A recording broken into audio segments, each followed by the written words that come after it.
This episode of the podcast is brought to you by Kingdom Nutrition. Kingdom Nutrition makes some of the best sports and nutrition supplements on the market. They manufacture proteins, pre-workouts, BCAA, so anything you guys want to get yourself to that next level, you have to go to kingdomnutrition.com. That's kingdomnutrition.com. Just make sure to enter the promo code MFW15 and get 15% off your next purchase. And if you're in the area, you get free delivery. So again, go to kingdomnutrition.com and enter promo code MFW15 to get 15% off your next purchase. Let's go. What's up, guys, and welcome to the second episode of My Fight Within. You can call it a show, you can call it a podcast, whatever you want to call it. But if you guys didn't watch the first episode, we are taking the same concept that we're doing with the Fight Within podcast, but we're not having guests. And because of everything that's going on with COVID-19, we are taking some time to record and just share some stories of my own and things that I've gone through and obstacles that I've had to overcome, whether it be as a professional fighter or as an athlete or as a father, as a friend. I'm just kind of just bare my heart to you guys, and it's almost therapeutic for me, and it's just some bonus content for you guys to have for all the people that listen to the show and have been with us since the show has grown. So on the last episode, I talked about my first loss when my kneecap dislocated, and then I started kind of talking about my next fight and what that looked like against Neil Cook. But there's something very important that happened right before that fight. It was the fact that I lost my boxing coach, Genaro Hernandez. He actually passed away from cancer, and that was such a big motivating factor into that fight, because there's just a lot of things going on personally. Just me and financially in my work life and kind of not having any direction. You know, I was fighting locally at the time, so it's not like I was making a ton of money. I think my last fight, I might have gotten paid like $500, and I was super happy about that. But taking a year off and not competing and not even really training, just going to the gym and watching, kind of took a toll on me mentally. And I would definitely say that I was a little bit depressed for sure.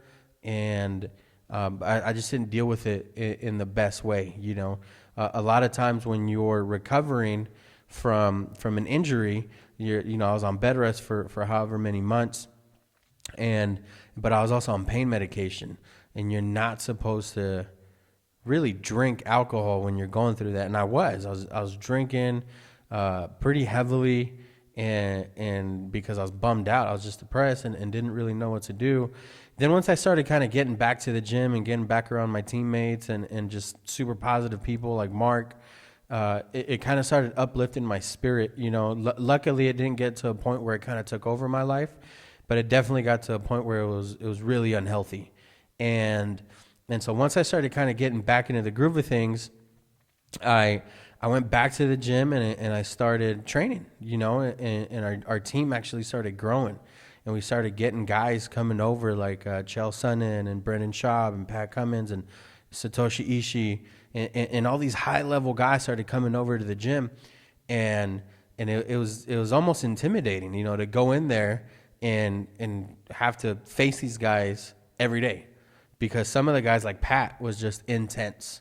No matter what, no matter if you were drilling, if you were sparring, if you were eating, whatever he was doing, he was intense. And so for a little bit, it was kind of intimidating, but it really prepared me for the fights. And so it was kind of give and take, you know. It was really good to have those guys there and push you and help you get better. And they weren't jerks, you know. They'd beat you up or maybe beat you in a position, but then they'd coach you up and show you what you did wrong or what you could do better to fix that.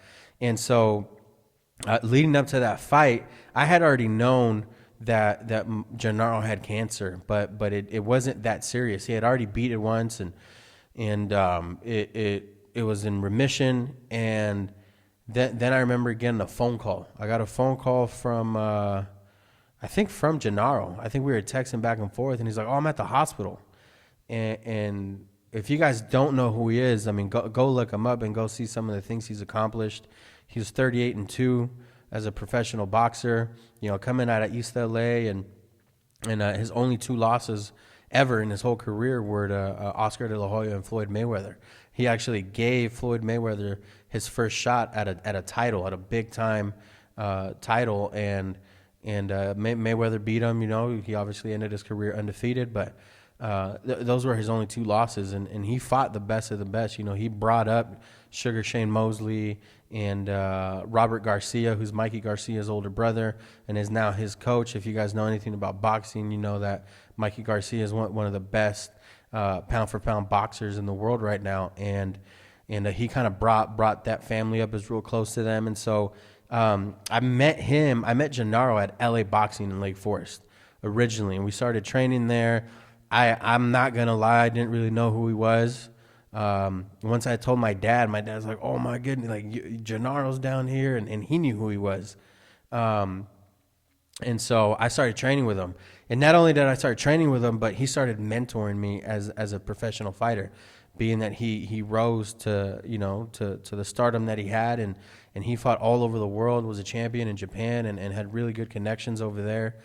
And it was really well respected. He's a Hall of Fame caliber boxer, and was inducted into the Hall of Fame before he passed. And it's a couple different ones, but I used to go to his house, and we used to train in his garage. I used to train with him at LA Boxing, and we'd watch fights together. And I remember taking my dad over to his house one time to watch a boxing match that was going on, and we were super close. There's times where any time I'd text him for anything, he would answer. I used to call him crazy and a jackass because he would drive himself to his chemotherapy appointments up in LA. And I know this guy gets a lot of flack, but Bob Arum, who is the promoter of Top Rank and promoted Manny Pacquiao and a bunch of really famous guys, he actually promoted Genaro and paid for his medical bills. And so that's how much he meant to the boxing community, and how much of an impact he had. And so I got a call one time. It was like midweek, like a Wednesday. Genaro tells me he's in the hospital. I go visit him, and I try to bring him a blanket because he said he was cold, and they had said the cancer had spread. And he was over in Irvine at the Sand Canyon Kaiser, and I just remember him kind of like making fun of me for wanting to bring him a blanket. It's kind of like a hard ass the whole time and joking around. And a couple days after that, after I went to go visit him at the hospital, he was in hospice. And if you guys don't know what hospice is, it's like your deathbed, but at home, because you're in the comfort of your own home. And don't quote me on this. I don't really remember the days, but let's just say it was a Friday.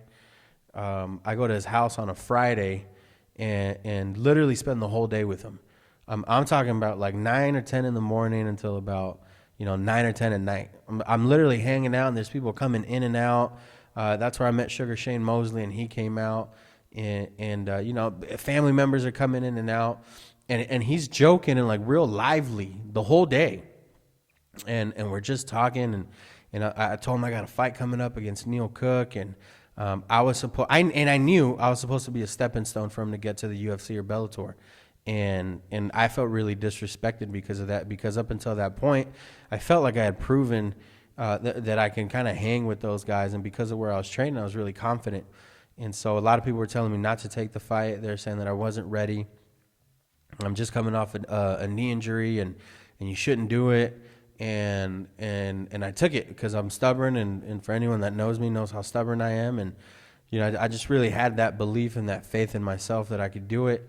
And it's funny because I was talking to my wife the other day, and I told her, I said, the only thing I've ever been good at is athletics and running my mouth.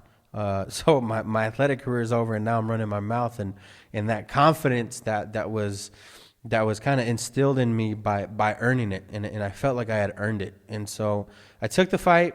It wasn't a lot.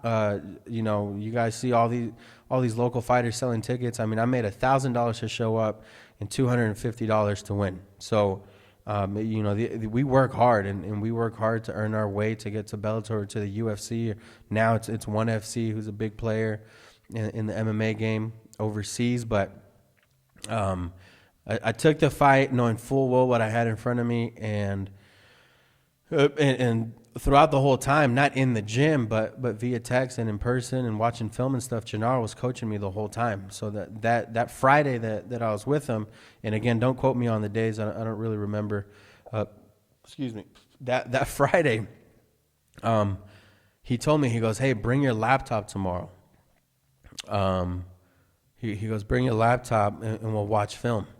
And I'm like, "All right, cool, man, sounds good." And I told him I had to go.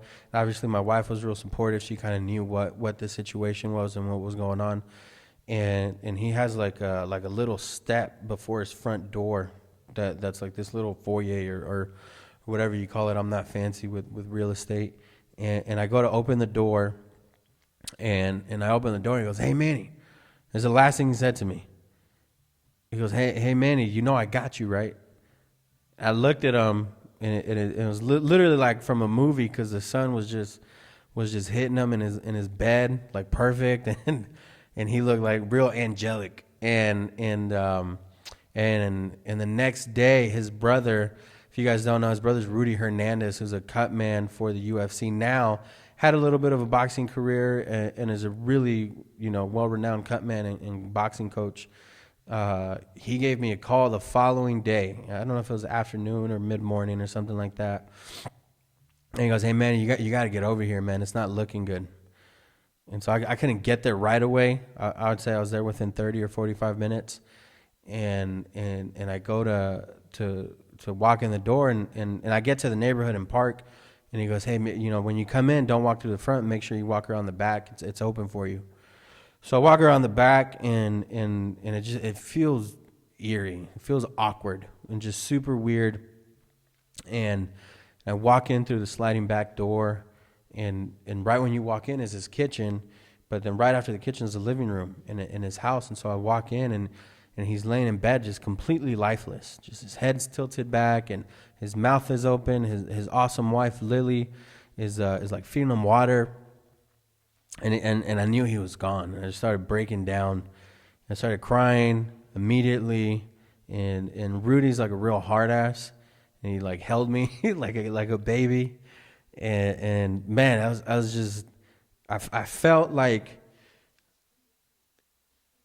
I'd been, like it was like the nastiest body shot I've ever had. And it's really funny because out of all the guys I've ever trained with, and I've trained with some really strong guys, some really big guys, I've never been knocked out at practice. I've never really been like hurt with a body shot. The only person to ever knock me down was Genaro. And this one time at LA Boxing, he goes, "Man, don't be a punk. Put the gloves on. I'm sparring you." And I go, "Bro, you literally just had chemo. Like, no, you're dumb." And he had I don't know if it's called a catheter or something that feeds. He had that on him, and to make a really long story short, I get in there eventually after being kind of bullied around into getting in the ring with him, and he hit me with the most probably perfect body shot. And I didn't feel it right away. It took a couple of seconds, and I take a step back, and I was hurting, man. It's the only time in I've been a professional fighter since 2009, and training since like mid 2008. That was the only guy to ever drop me, ever.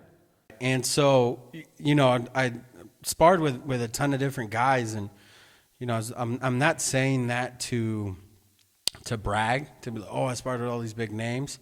I'm saying that to give credit to Genaro for being able to knock me down, and like I was talking about before, he has such a big impact on my life and on my career as an athlete because of that, and I know that right after that, he passed away, and my fight was maybe 3 weeks after his passing, and I started training with his brother Rudy. He took me up a couple times over to the Maywood Boxing Club up in LA, and I felt at home. Like it felt like what I always thought a gym should be, as far as is the talent, the look and feel of it, and kind of everything in between. And so I ended up fighting and it was great, but that was a big thing that kind of impacted my life. I didn't know how to deal with that. I had never dealt with the loss of a coach and a mentor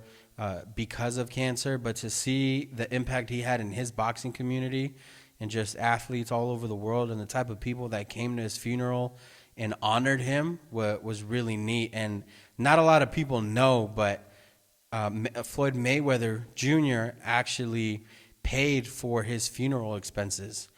And I don't know if he covered all of it. I'm assuming he did because, obviously he's Money Mayweather, but I'm assuming he paid for all of them because I don't think his wife and his family had to worry about any of it. And a lot of people came out to honor him and to be there for him, and that was really neat to see, because a lot of times you get into this sport for selfish reasons, and then you come out seeing that you do have some sort of platform, and that you can use that platform to either negatively or positively impact other people, because whether you like it or not, as an athlete, you kind of have a microscope on you, and when you make it to a certain stage or a certain level, you are being watched, and people are looking at you, and they're idolizing you, if you will, and people love you. And so for someone like that, who has been a world champion, who's a Hall of Fame fighter, to want to give back to not only the sport but to his community, it was really neat to see. And it's unfortunate that he's not here anymore, but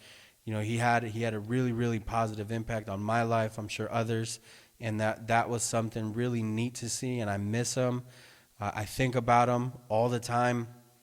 And the sport's not going to be the same without him. But I really appreciate the time we did have together, even though we didn't, I didn't like see him every day or anything like that. But the times that we did get to spend together were meaningful.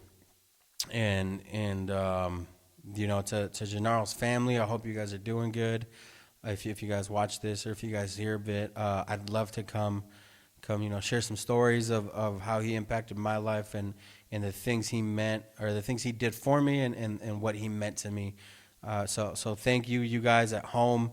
If you have a mentor, a coach, a friend, a family member, just go and hug them and love them, and tell them that you love them, and vocalize that so that they know, and there's no sort of second guessing. Especially a lot of us Hispanics or Mexican Americans know, for me at least, I've heard different, but for me it wasn't like that. Growing up, even now I'm 32. I turned 33 in August. I could remember a handful of times where my parents told me to my face that they loved me. Not that I didn't know that they loved me, but just vocalize it a little bit better. This next generation of guys that are coming up, just a different generation. We're in a different world. And so just you encouraging them and being positive really goes a long way. So on the next episode, we will be talking about how that fight turned out with Neil, and how that kind of gave me a pedestal to hop into Bellator. So for now, thank you guys. Thanks for watching. And remember that everything was impossible until someone did it.